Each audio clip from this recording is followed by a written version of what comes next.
Hello guys, welcome back to my channel. ಎಲ್ಲರೂ ಹೇಗಿದ್ದೀರಾ? ಚೆನ್ನಾಗಿದ್ದೀರಾ ಅಂತ ಭಾವಿಸ್ತೀನಿ.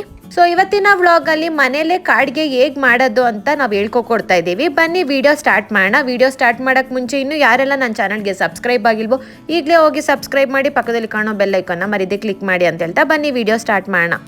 ಕಾಡ್ಗೆ ಮಾಡ್ಕೊಳ್ಳೋಕೆ ಇಲ್ಲಿ ನಾವು ಬಾದಾಮಿ ತೊಗೊಂಡಿದ್ದೀವಿ. ಬಾದಾಮಿನ ಗ್ರೈಂಡ್ ಮಾಡ್ಕೊಳ್ಳಿ, ನೀರೇನು ಹಾಕೋಬೇಡಿ. ನೀವು ನೋಡ್ಬೋದು ಈ ರೀತಿ ನೀವು ಪುಡಿ ಮಾಡ್ಕೋಬೇಕಾಗತ್ತೆ.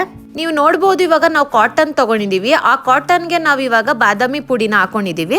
ಸೊ ಈಗ ನೀವು ದೀಪ ಹಚ್ಚೋದಕ್ಕೆ ಬತ್ತಿನ ಹೇಗೆ ಮಾಡ್ಕೊಳ್ತೀರೋ ಅದೇ ರೀತಿ ನೀಟಾಗಿ ಉಂಡೆ ಕಟ್ಕೊಂಡು ಬತ್ತಿ ಥರ ಮಾಡ್ಕೋಬೇಕಾಗತ್ತೆ. ಸೊ ನೀವು ನೋಡ್ಬೋದು ನಾವು ಯಾವ ರೀತಿ ಮಾಡ್ಕೊಳ್ತಿದ್ದೀವೋ ನೀವು ಕೂಡ ಅದೇ ರೀತಿನೇ ಮಾಡ್ಕೊಳ್ಳಿ. ಇದನ್ನ 100 years ಓಲ್ಡ್ ಕಾಡಿಗೆ ಅಂತಾರೆ. ಯಾಕೆ ಅಂತಂದರೆ ಇದು ವಾಟರ್ ಪ್ರೂಫು, ಮನೆಯಲ್ಲೇ ನಾವು ಮಾಡ್ಕೋಬೋದು ಈಸಿಯಾಗಿ, ಯಾವುದೇ ರೀತಿ ಕೆಮಿಕಲ್ಸ್ ಏನೂ ಇರಲ್ಲ. ಸೊ ಈಗ ನೆಕ್ಸ್ಟ್ ಸ್ಟೆಪ್ ಏನು ಅಂದರೆ 2 ಲೋಟದ ಮಧ್ಯದಲ್ಲಿ ಒಂದು ಪ್ಲೇಟ್ನ ಇಡಿ, ಮಧ್ಯದಲ್ಲಿ ದೀಪ ಇಡಿ. ಸೊ ನೀವು ನೋಡ್ತಾ ಇರ್ಬೋದು ನಾವು ಯಾವ ರೀತಿ ಇಟ್ಟಿದ್ದೀವಿ ಅಂತ, ಅದೇ ರೀತಿ ನೀವು ಕೂಡ ಇಟ್ಕೊಳ್ಳಿ.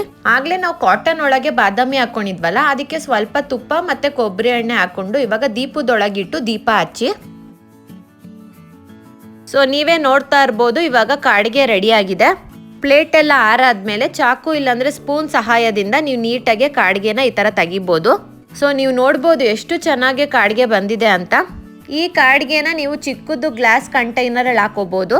ಸೊ ಗ್ಲಾಸ್ ಕಂಟೈನರಲ್ಲಿ ಹಾಕೊಂಡ್ಮೇಲೆ ಈಗ ಸ್ವಲ್ಪ ಕೊಬ್ಬರಿ ಎಣ್ಣೆ ಹಾಕೊಂಡು ನೀಟಾಗಿ ಮಿಕ್ಸ್ ಮಾಡಿ. ಸೊ ಈಗ ಕಾಡಿಗೆ ರೆಡಿ ಇದೆ. ಸೊ ಈಗ ಕಾಡಿಗೆನ ಕೈಗೆ ಅಪ್ಲೈ ಮಾಡಿ ತೋರಿಸ್ತಾ ಇದ್ದೀನಿ. ನೋಡ್ಬೋದು ಎಷ್ಟು ಚೆನ್ನಾಗಿದೆ ಅಂತ, ಏನು ಹೋಗ್ತಾ ಇಲ್ಲ. ಇದು ವಾಟರ್ ಪ್ರೂಫ್ ಕಾಜಲ್ಲು. ಇವತ್ತಿನ ಬ್ಲಾಗ್ ನಿಮ್ಗೆ ಇಷ್ಟ ಆಗಿದೆ ಅನ್ಕೊಳ್ತೀನಿ. ಮುಂದಿನ ಬ್ಲಾಗಲ್ಲಿ ಸಿಗ್ತೀನಿ. ಅಲ್ಲಿವರೆಗೂ ನಮಸ್ಕಾರ.